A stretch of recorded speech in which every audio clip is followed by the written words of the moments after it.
സമയം സന്ധ്യ കഴിഞ്ഞിരുന്നു. നഗരത്തിന്റെ തിരക്കുകളിൽ നിന്നൊഴിഞ്ഞ് വിജനമായ വഴിയിലൂടെ അനൂപ് തന്റെ സ്കൂട്ടർ ഓടിച്ചു. തണുത്ത കാറ്റ് അയാളുടെ മുഖത്ത് ആഞ്ഞുവീശി. വഴിയരികിലെ മരങ്ങൾ കാറ്റിൽ തലയാട്ടി.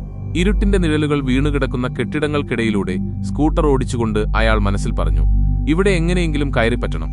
കുട്ടിക്കാലം മുതലേയുള്ള ആഗ്രഹമാണ് ഒരു ഡിറ്റക്റ്റീവ് ആവുക എന്നത്. പക്ഷെ ജന്മനാ ഉള്ള സെറിബ്രൽ പാഴ്സി എന്ന രോഗം കാരണം ആ ആഗ്രഹത്തിലെത്തുക എന്നത് ഒരു ബാലികേറാമലയാണ്.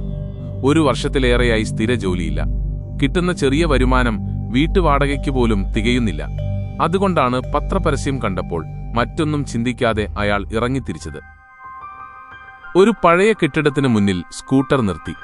കാടിന്റെ വന്യമായ ഗന്ധം ചുറ്റിലും നിറഞ്ഞു നിന്നു. മരങ്ങൾക്കിടയിലൂടെ നേർത്ത നിലാവെളിച്ചം കെട്ടിടത്തിന്റെ പഴകിയ ചുമരുകളിൽ തട്ടി പ്രതിഫലിച്ചു. അയാൾ അടഞ്ഞുകിടക്കുന്ന ഗേറ്റിലേക്ക് നോക്കി. അവിടെ മങ്ങിയ ബോർഡിൽ നിറം മങ്ങിപ്പോയ അക്ഷരങ്ങളിൽ സത്യദർശി പ്രൈവറ്റ് ഡിറ്റക്റ്റീവ് ഏജൻസി എന്നെഴുതിയിട്ടുണ്ട്.